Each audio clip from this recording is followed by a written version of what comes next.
காவலாளிகளே ஆட்சி செய்யக்கூடியது வந்திருக்கு, அதிகாரிகளே ஆட்சி செய்யக்கூடாது. அது சொல்கிறாரு. அது சொல்லிவிட்டு ஒரு உதாரணம் சொல்கிறார். துரைமுருகன் ஸ்டாலினை பார்க்க அவர் வீட்டுக்கு வந்தாராம். அவங்க வீட்டில் ஒரு உதவியாளர்னு இருப்பாங்க இவருக்கு. அங்கே சண்முகநாதன் இருந்தார் அவங்க அப்பா இருக்கும்போது. ஆனால் அவர் நல்ல மனுஷன், எல்லாத்தையும் ரொம்ப சகஜமாக பேசுவார். எல்லோரும் யாரும் தலைவரை பார்க்கணுன்னு வருவாங்க, ஏதாச்சும் ஒரு வேலை பார்க்க வச்சுருவார். அப்படி பார்க்க முடியலைன்னா அன்பாக சொல்லி, தலைவர் கொஞ்சம் உடம்பு சரியில்லைப்பா, கொஞ்சம் ரெஸ்ட் எடுக்கிறார், நாளைக்கு வா நானே பார்க்க வைக்கிறேன். அப்படி நடத்திக்கிட்டு இருந்தார் கருணாநிதி. அவர் துரைமுருகன் வந்தார் அங்கே ஸ்டாலினை பார்க்க.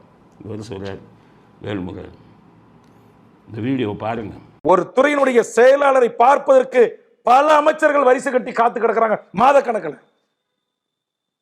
ஒரு அதிகாரமிக்க பொறுப்பில் இருக்கிற ஒருவரை பார்ப்பதற்கு சில ஆண்டுகளாக அந்த அமைச்சர்களுக்கு அப்பாயின்மெண்டே இல்லை. உங்களுக்கு தெரியுமா அந்த உண்மை? நான் சொல்லட்டுமா ஆதாரப்பூர்வமா? திமுகவுடைய பொதுச்செயலாளராக இருக்கிற துரைமுருகன் நேற்று என்ன வெளியேற்றப்பட்டதை குறித்து பத்திரிகையாளர் கேட்ட கேள்விக்கு நையாண்டி செய்கிறாரே, நக்கல் செய்கிறாரே, அவர் முதலமைச்சர் வீட்டில் முதலமைச்சருடைய ஒரு செயலாளரை பார்ப்பதற்கு 3 மணி நேரம் காத்து கிடந்தார். அவர் பார்க்க மறுத்து விட்டார். கண்ணீரோடு பார்க்காமல் அவர் வண்டியில ஏறி வீட்டுக்கு போனார். வையரிப்பு வைத்தவர் வேல்முருகன். துரைமுருகனால் சத்தியம் செய்து மறுக்க முடியுமா? சவால். அப்ப வேல்முருகன் 2 மணி நேரம் காத்துக்கிட்டு இருந்தாராம். 2 மணி நேரமோ 3 மணி நேரமோ. அவருடைய ஸ்டாலினுடைய பிஏவே பார்க்க முடியலாம். பிஏங்கெல்லாம் சாதாரண ஆளுங்க கருணாநிதி வீட்டில்.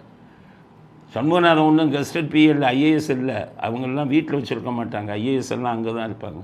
இங்கே சாதாரண ஆளுங்களை தான் வைப்பாங்க. கருணாநிதி இருக்கும்போது செக்ரட்டேரியட்டில் ஒரு இதாக வேலை செஞ்சார் சண்முகம்னு, அவர் தான் பிஏ. அவங்கெல்லாம் சாதாரணமாக இருப்பாங்க. இவர் வீட்டில் என்ன பிஏ வச்சுருக்காருன்னு தெரியல. 2 மணி நேரம் காக்க வச்சுட்டு கடைசியில் பார்க்க முடியலையா ஒரு மந்திரியை. அது என்ன பிஏ? அவர் யாருன்னு தெரியணுமே, அந்த பிஏ யாருன்னு தெரியணுமே. அவ்வளவு சக்தி வாய்ந்த பிஏவா? ஒரு மந்திரியை உள்ளே விட மாட்டேன்ட்டாரா? அதுலேருந்து என்ன புரிஞ்சுக்கணும், பிஏ எப்போவுமே தன்னிச்சையாக முடிவு எடுக்க மாட்டான். அவன் என்ன பண்ணுவான்னு கேட்டிங்கன்னா, முதல் பேர் வந்துட்டார் துரைமுருகன் அப்படின்னா அங்கேருந்து ஃபோன் அடிப்பான்.